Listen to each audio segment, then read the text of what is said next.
I think we grew up in an absolute ideal neighborhood, but I'm not sure we even knew it at the time. Once I lived in Cottonwood and owned a little farm.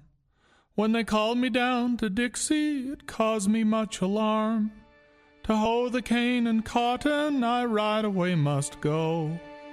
But the reason why they sent me, I'm sure I do not know.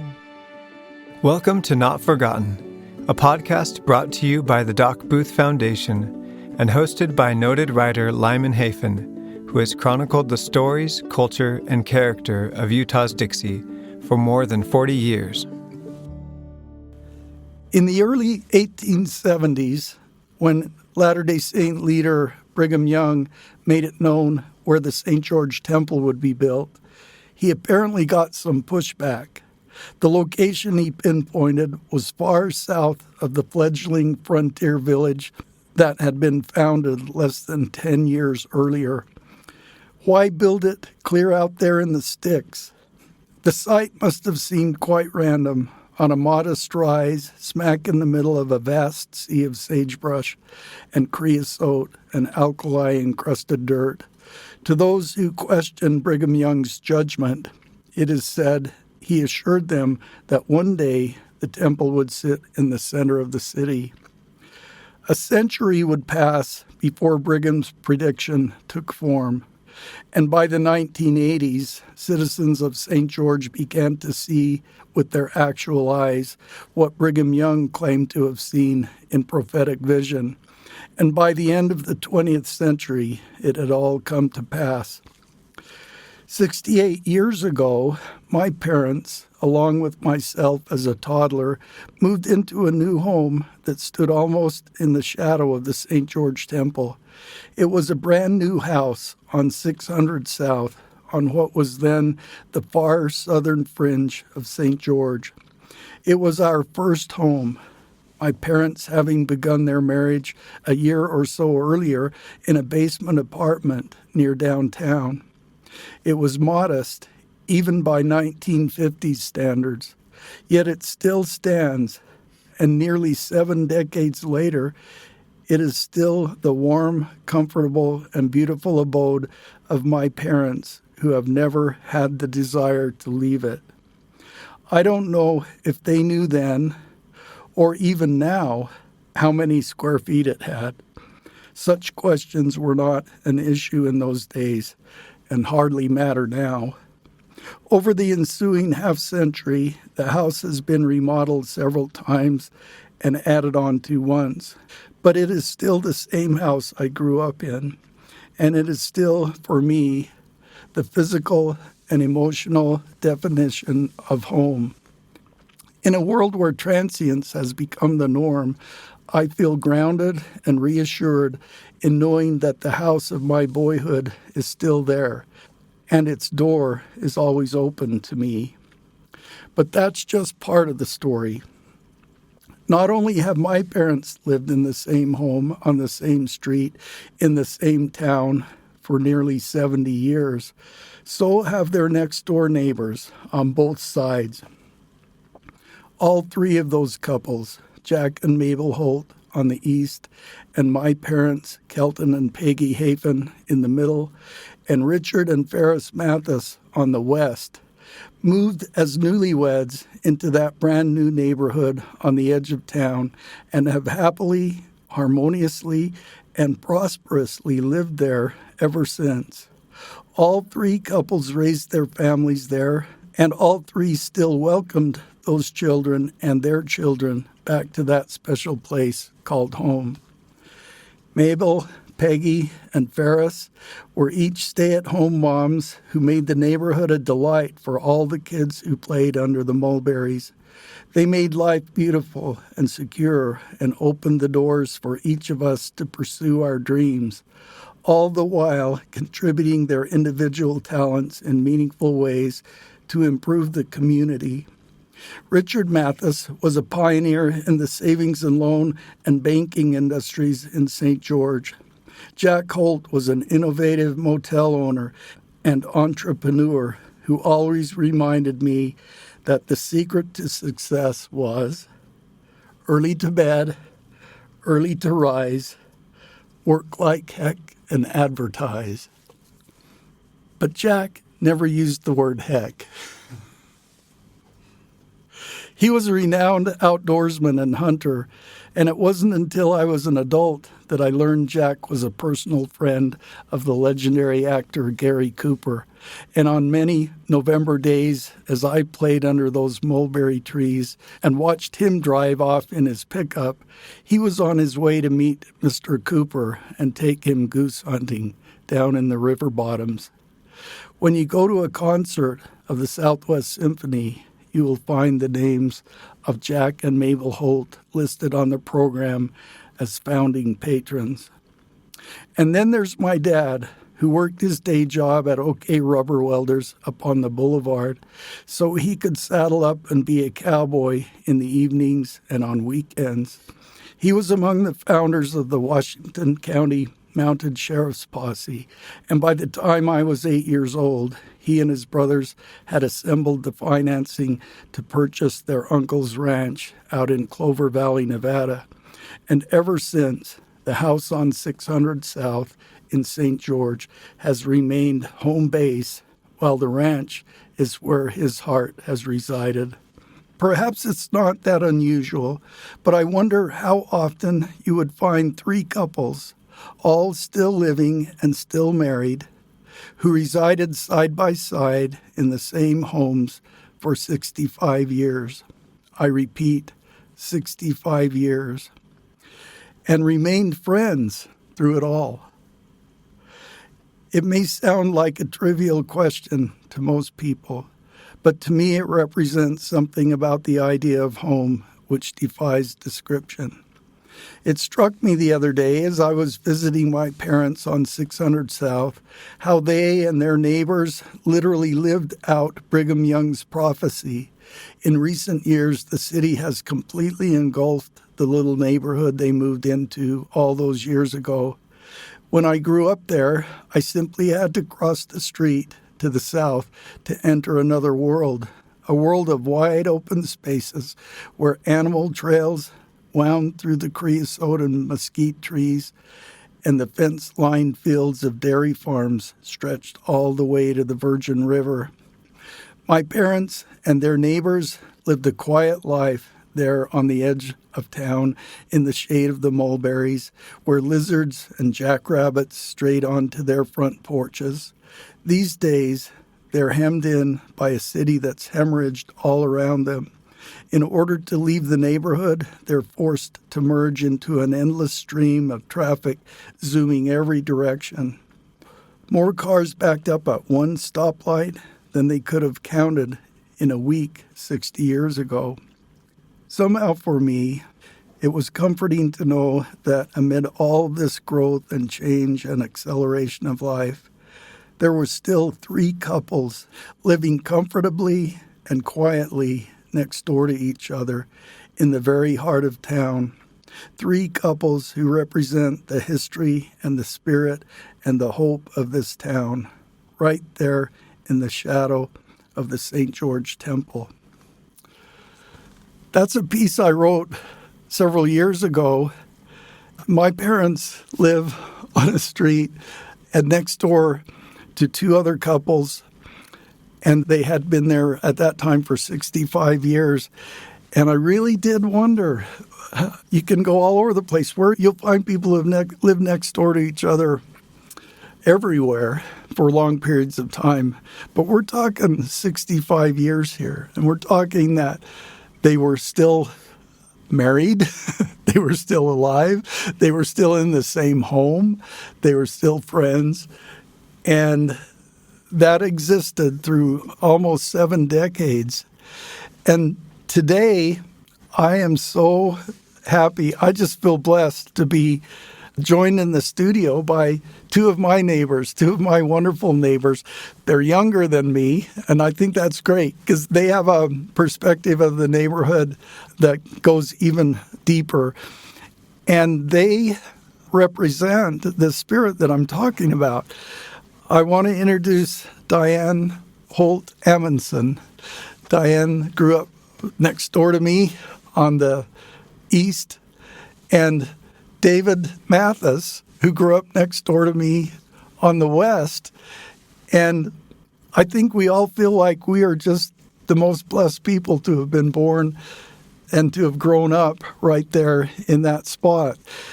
I think we grew up in an absolute ideal neighborhood, but I'm not sure we even knew it at the time. We just assumed that's how everyone grew up. We just assumed that's what every neighborhood was like. And I'm sure there were a lot that were that way in that time, in that place. But I think our street was unique, definitely. And I'm not sure that I, anyway, completely understood that until I became an adult and moved away and realized what maybe I had lost in some ways. That street, there were so many neighbors that remained the same. So there was so much consistency there that I don't think you really have in today's world. And there were so many people that were looking out for one another. There were so many other moms on that street that just looked out for all of us, that made sure that we did what we were supposed to do and helped us along the way. And might not have been your mom, might have been somebody else's mom, but you felt like it was your mom because they all just worked together. It was such a little community right there, and so amazing how no matter what house you ended up at to play or wherever you went, there was another mom there for you to help you to do whatever you needed because they were almost interchangeable. It was so crazy, but it really was an ideal place. You mentioned that, I guess, longevity, and I think that's what really makes this stand apart is that we're talking about 7 decades here and 3 sets of parents and 3 families that grew up together and lived together and now bring their grandchildren back to that neighborhood. That's pretty amazing. And obviously in the world today, that's really not possible in most situations. But at that time, and in this case, it did happen. And I know that my parents, they never really wanted to live anywhere else. Their home wasn't a large home. It wasn't a fancy home, but it was home. And they loved being there and they loved their neighbors.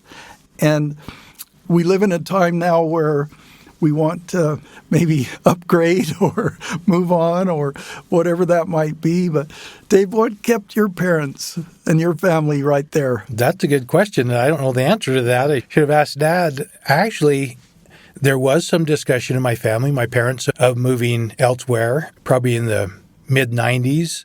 They had a lot up on Four Master Ridge and thinking of moving, bettering the home, and maybe that time even downsizing probably a little bit. But then I think that it just felt like home where they were and decided there was not a need to do that, and they liked where they were. And I think a lot of families, as we know, a lot of families on that street, and we're talking about when we say our neighborhood, it was literally between Flood Street, 400 East, and 500 East, so it's 1 block length. And, of course, we were all on the same side of the street, but other families lived on the other side of the street. But within that 1 block length, there were so many wonderful families. And at the time when we were growing up, I did a little count in my head, and I'm sure I'm off, but there were at least 36 kids. Now, that spanned from within maybe even as long as a 20-year span. There's some younger kids, but a lot of us were within a 7-8 year age span. So there was kids running all over when we were younger. And a lot of those families are still there, even outside of the 3 that were adjacent neighbors. Directly across the street from us were Ron and Lorna MacArthur, and Lorna is still there. Yeah. She is part of this 7-decade story as well, and the MacArthur boys, Ronnie and Stan, also known as Boomer, and John and Gary. Yeah.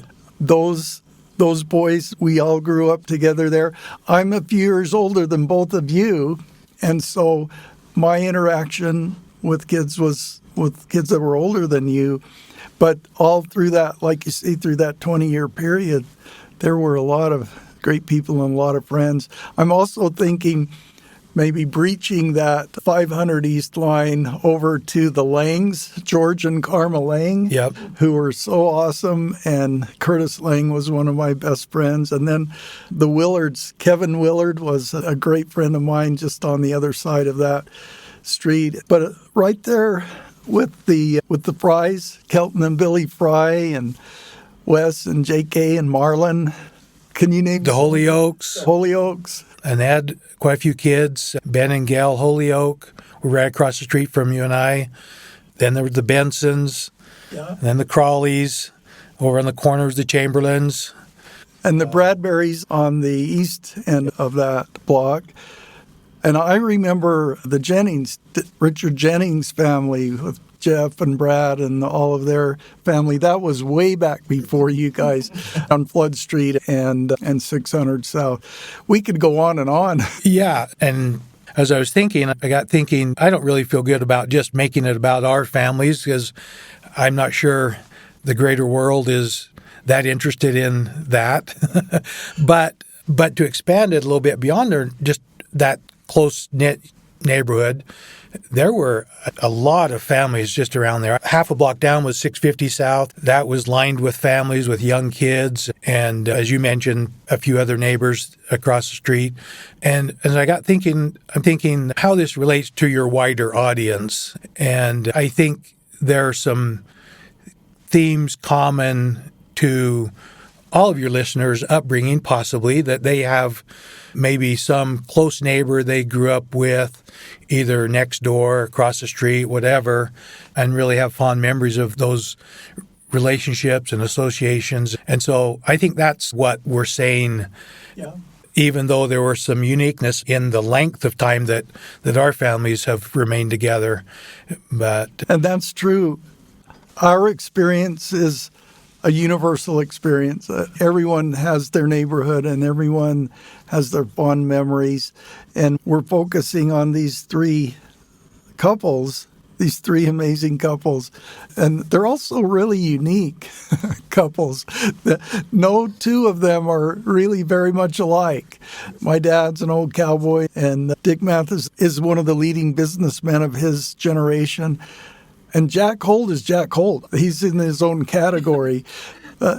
Maybe, Diane, you could talk a little bit about your dad. And as we do, we can kind of imagine, so how did these three families, these three couples, get along so well for almost 7 decades, living literally next door to each other? I think I mentioned this to both of you at other times, but when they made my dad, Jack Holt, they broke the mold. He was a character, and I think recently at my mom's funeral, my daughter shared some memories of the grandkids, and I think she called him the resident nutcase. He really had a sense of humor, and he really didn't care what anybody else thought. He was there to enjoy life and have a good time. He worked hard, and he played hard, and he loved to tease and play, and he loved kids, and he loved to tease kids. My parents actually built a pool when I was in late elementary, and my dad used to say, I don't know how correct this is, but I think he thought, anyway, maybe it was, that it was the third residential pool in St. George, so there weren't a lot of houses that had pools. And the fun thing about that was my parents never considered anything but sharing that pool. So all the neighborhood kids would come to swim every afternoon in the summer. In fact, my mom used to say your swimming suit never dried out because I would be in there with one set of kids and then they'd leave and I'd come in the house and another group would come and I'd go back out, and that's what I did my whole summer. And the fun thing my mom used to say is that they had a big patio around the back and a sliding glass door, and at that time no one had refrigeration. We had swamp coolers, so you left that sliding glass door open with the screen open, and as every one of those kids walked past after they'd swam, they'd say, "Thanks, Mrs. Holt. Thanks, Mrs. Holt." And my mom said, "These are the cutest kids ever. How could you not want them to be in your yard?" And it was just that kind of feeling. And you mentioned my dad again. He, like I said, he was a character, and he'd jump in sometimes with the kids and tease them as well. And it just, like I said, just was a fun place to grow up and a safe place to grow up. And that's so wonderful to bring back those memories.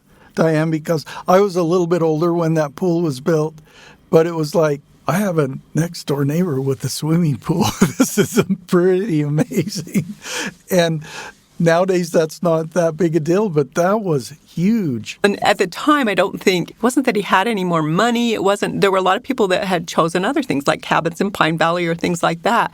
He was pretty much at that point in time of his life, he had turned from hunter-fisher, spending as much time as he could doing that, to a workaholic. And he worked really hard. He had sold that motel and he had started a drywall business and he built spec homes on the side, and he just was really involved in his work. My brother worked with him and he was trying to make sure he had a living as well, and they were just busy.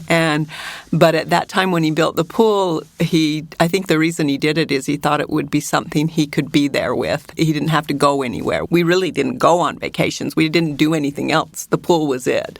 And it really it was the gathering point when we were kids. Every birthday party I had was there. And it's the gathering point now. In fact, as my mom passed away a few weeks ago, the last few years, we haven't done what we called our traditional 4th of July there because my mom was sick and it was just too hard. We'd go over and swim for a minute in the afternoon and then we'd just go somewhere else. But our traditional was to swim all afternoon and then have a barbecue and then set off our fireworks, and then we could see the city fireworks. So my one daughter said, let's do that again for one time, one last sake, because we're not sure where the house is going to end up yet. And we did that on Friday of last week. And my one daughter ended up out at the pool with tears just streaming down her face because it's such a memory of a gathering place that my kids have experienced. They don't remember a time where they didn't go to Grandpa Jack's and Grandma Mabel's on the 4th of July for that kind of an experience. Your backyard was a Shangri-La with the pool, with all the vegetation, with your dad's amazing gardens, and on the other side with Dick Mathis's amazing gardens and lawns, and I just felt like I lived in this amazing island with these two backyards behind. And in the Hafen backyard were all the underground huts. Yes. Yeah, we had some raw land Dugouts and stuff, yeah. Which my earliest memories is we would have horses back there and maybe a cow or a donkey or whatever it might be. But it strikes me, Diane, that your mom and dad actually built your house. They did. At the time they built it, his family had built and owned the Twin Oaks Motel on the boulevard across from where Metcalf Mortuary is now. It's long gone. But he was the youngest in his family, and so he and my mom, Mabel, were the ones to run it. And they lived there, and they ran that motel. And they had my oldest sister, Valerie, their first child while they were living there. And they were able to acquire a lot on 600 South, and they literally with their hands built their house out of cinder blocks. My mom tells a time when they were getting ready to do that where Jack said to her, you got to pick a plan. And she said, I was so young, I had no idea how to pick a plan, what to do, and found a picture in a magazine, and that's what they built. And like you mentioned with your family, Lyman, they added on later on. They started out with 2 bedrooms and 1 bath. That's all they could do. And later on, they added a little more, and it's changed and grown over the years, definitely. But that's where it started. And it's interesting to think that in the meantime, Dave's dad, Richard Mathis, was making it possible for almost everybody in town to build a home through the savings and loan. Yeah. Tell us about your dad. Well, his heritage. The Mathis family goes back to the settling of St. George. We have ancestors that came in 1861 and helped settle a community through a number of different lines, and we've been here ever since. But Dad was a businessman. His dad was a businessman, owned the Mathis Market that maybe some people on Tabernacle see now as the Mathis Event Center. So the Glendenning family have remodeled that and made it into a beautiful space and just decided to name it the Mathis. And I didn't think it was actually a particularly very good name but for an event center, but I like it. So it's fun to have that connection. So anyway, my family was more on the business side, my ancestors, not the entrepreneurs and ranchers that you guys were, but yeah, I run into people all the time and say, yeah, Dick Mathis gave me a home loan, and that's our first home, and all kinds of stories like that. And so there's some pride in having had him help the community in that way. I think I still have my St. George Savings and Loan passbook somewhere. I haven't seen it for a long time, but I know it somewhere. I might still have something in there. I don't know. And I told the Glendennings actually recently that there's another little property just to the west of the Mathis. You're talking on Tabernacle Street. And it's right down the alleyway in the middle of the block, and they're building another 2-story building there. That happened to be the location of St. George Savings and Loan Association. And I don't know if they even realize that, but they're redoing that property. That St. George Savings and Loan Association later became Heritage Savings for many years. All three of our families, we all have ancestors who were settlers here.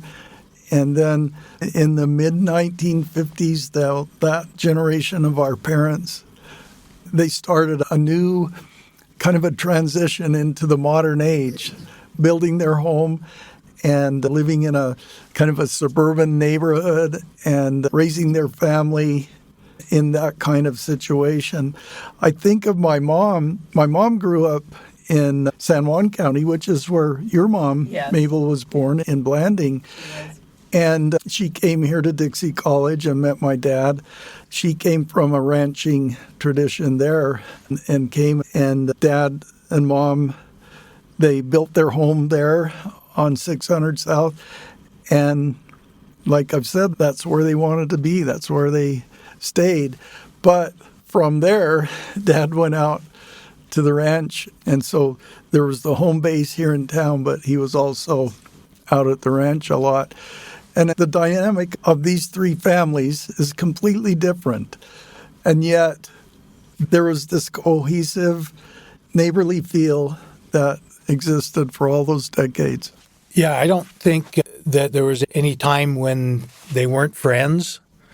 However, I was thinking that it is interesting, and probably because of what you mentioned, how those families are so different, really, those couples, that we didn't really, in my recollection, we didn't really hang out together and go on excursions, trips.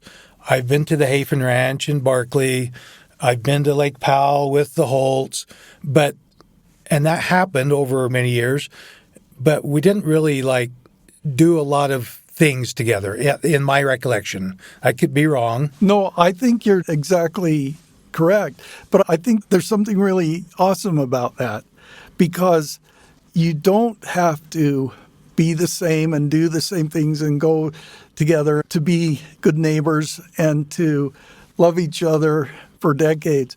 It's almost like a marriage where each of you have your divine goals as a couple, but each has their individual opportunity to develop their own gifts and their own pursuits, while at the same time having that same divine goal. And I think our families knew they loved each other, and they were a cohesive group in the sense of caring and being there, but it didn't mean they had to get together every Friday night and play cards or something like that. And they knew that they could always come back to the neighborhood whenever they had done whatever. They could always come back, and that stability was there. Those families were going to be there, and those friends. We were friends. I say I'm best friends with your younger brother, Ed. Diane and my younger sister, Malia, were good friends when they were young, still are, but hung out when they were younger. And so we had these interactions, but I didn't think that the families really, that was our interaction, was right there neighborly, not excursions and trips and things. I think of Diane's brother, Kenny. I call him Kenny. I guess he's been called Ken as an adult. Either way works. I always knew him as Kenny, and we were thick as thieves when we were kids. We haven't associated as much as adults, but every time I see Kenny and he sees me, we give each other a big hug, and we almost cry as we think about the things we did together, the huts. We built the greatest hut ever built right on our property line. Jack had built this awesome fence, and I don't know how he allowed us to compromise that fence, but that fence became one wall of our hut. And we built one story, and it was really awesome. And then we built another. So we would just drag pieces of wood in from the neighborhood. We built a second story, and that was way awesome. But then we thought, oh my goodness, what about a third story? And we built a third story of that hut right there on that fence line. And I'm sure it made my mom go crazy to think that I'm out there messing with the neighbor's fence line. And I'm sure that Mabel and Jack had their reservations about it. But boy, they let us do that. And it was really, really awesome. And Valerie, who's a year older than me, Valerie Holt, we were friends, and we interacted because she was a horse person, and she rodeoed, and she was a Dixie Roundup queen. And so we interacted quite a bit through those years. But there was something special there. But now, 40 years later, we're good friends, but there's been a large gap in between all of that. But that doesn't change the spirit and the love and the feelings and the memories. And I think of Mabel. It seems like everything to do with Mabel has to do with cool water, because there's the pool at the Holt house, but Mabel used to take Kenny and me to the Twin Oaks Motel. And I don't know, Dave, did you get to swim up there? Not that I recall. There was no more refreshing water anywhere than that Twin Oaks. It was just perfectly blue, refreshing water at the Twin Oaks.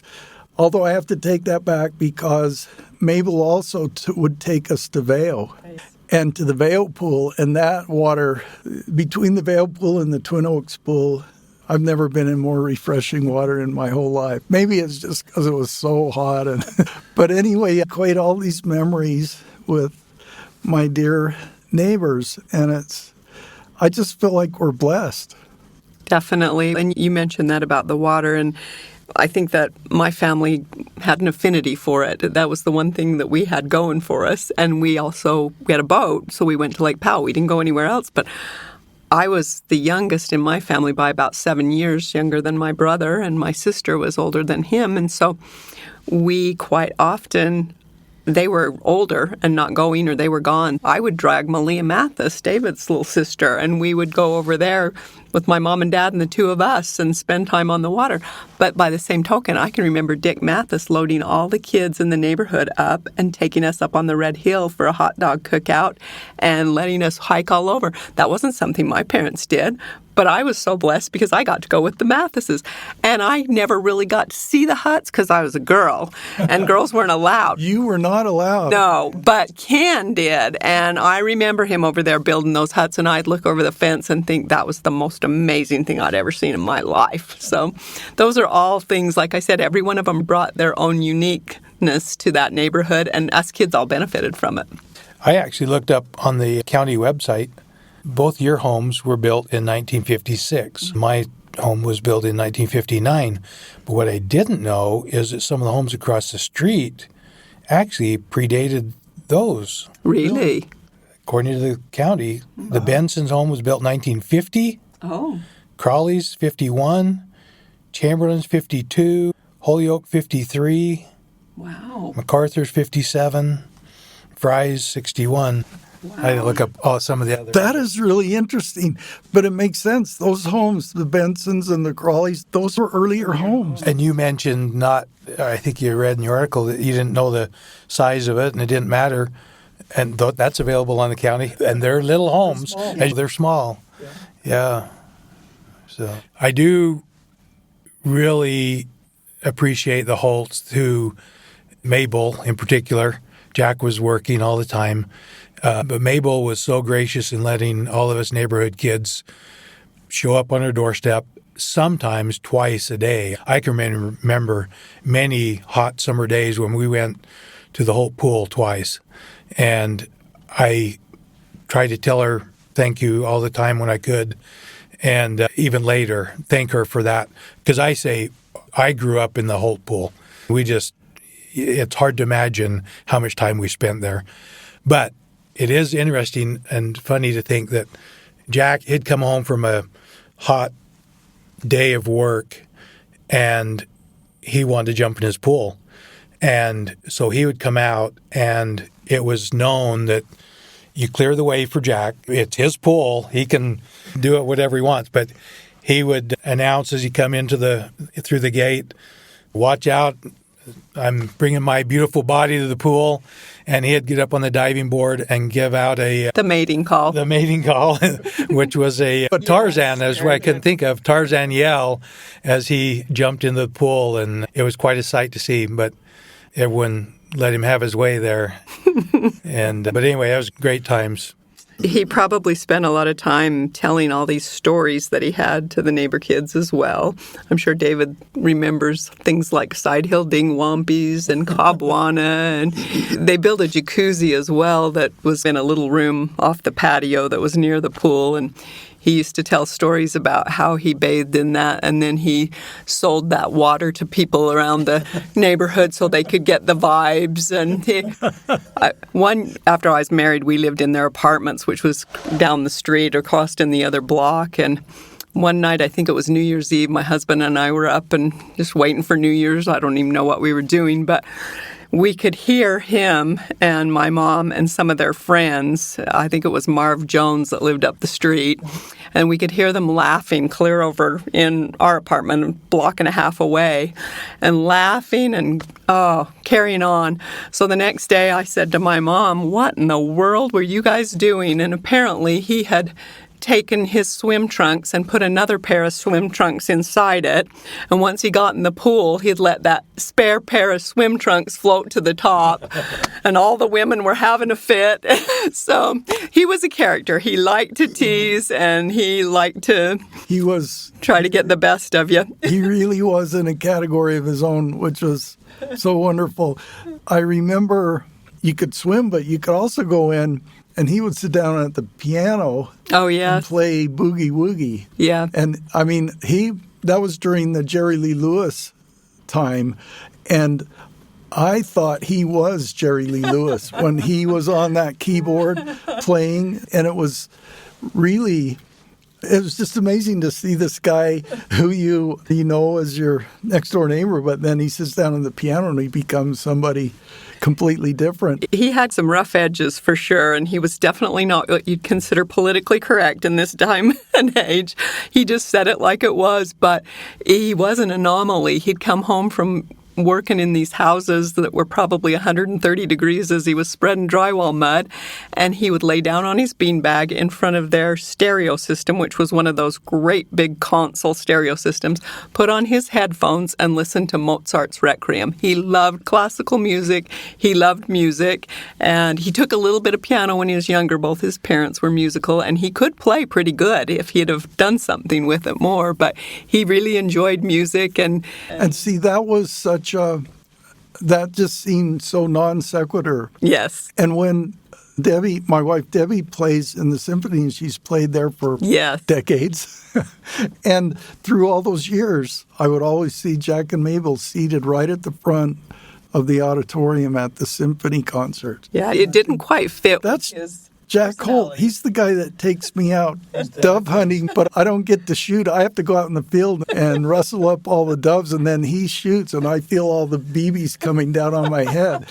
But I also remember, only by reputation, because I was always asleep, but your dad got up at 4:30 every morning, and he would go out on the front porch, and I think he would do that mating call at 4 in the morning. Maybe not every morning, but I've been told that he would go out on the front porch, and you could hear that mating call. I slept through it. I don't know if you guys remember that or not. No, I only remember it jumping in the pool, but it was there. I think he got used to getting up early. They actually owned the Dixie Market, like your family owned the Mathis Market. His family owned that before they built the motel. And I think he got used to getting up really early in those days. And once he started this drywall business, that was the only time to really go to work in the summer. He'd come home in the afternoon and take a nap on the beanbag in front of the TV, and then he'd get back and get up later and go when it was cooler. But there was a time he parked his truck over to the side of the house, always, never in the garage or the driveway, and that would be on 500 East. And George Lang, like you mentioned, the Langs lived kitty corner there. And there was a time, and I won't go into the details of it, where he and George Lang pulled pranks on each other with that truck, like putting pretend snakes underneath it and hiding and trying to grab each other from underneath in the morning at 4 a.m. This went on for weeks and weeks to try to get one up on each other with practical jokes.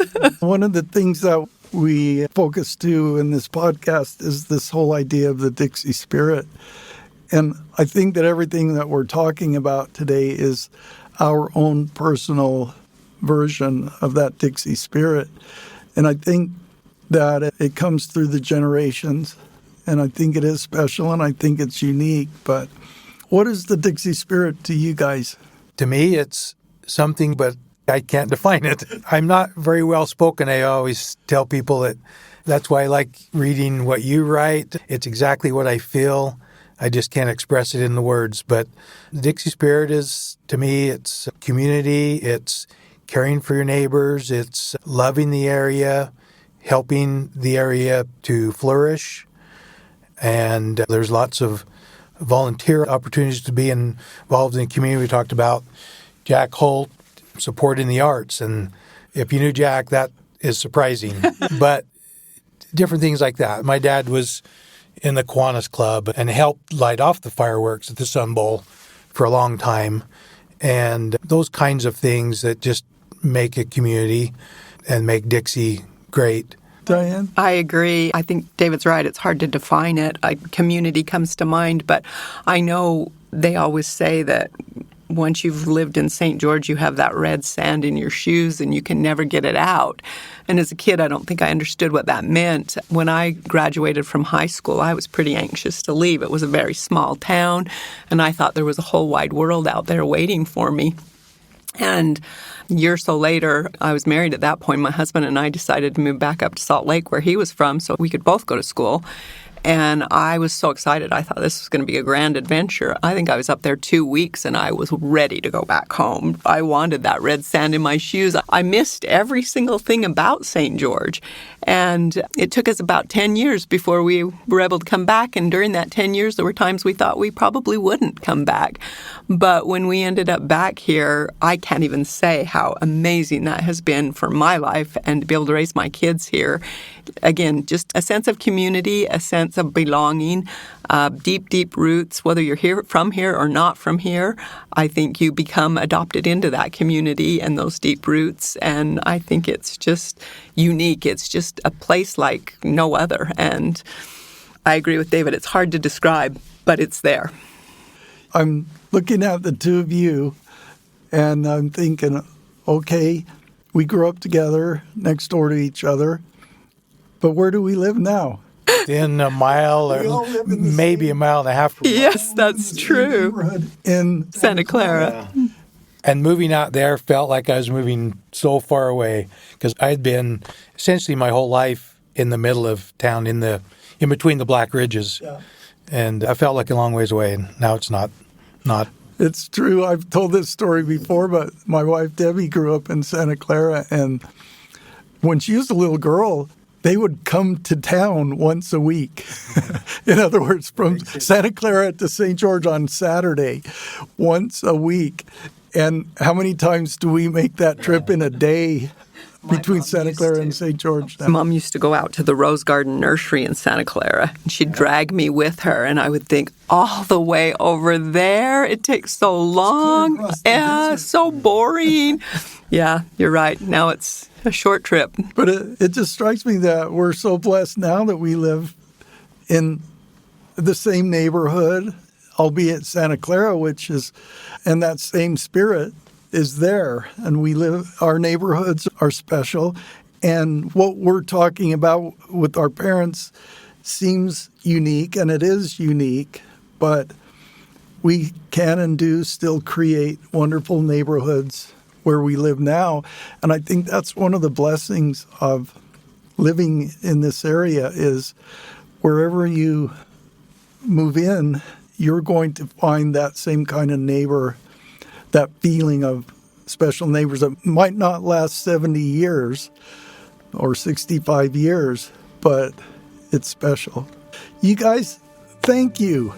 This has been so fun. It has. I really appreciate the chance to sit down with you. And I know, Dave, we could have had Marilyn or Malia or...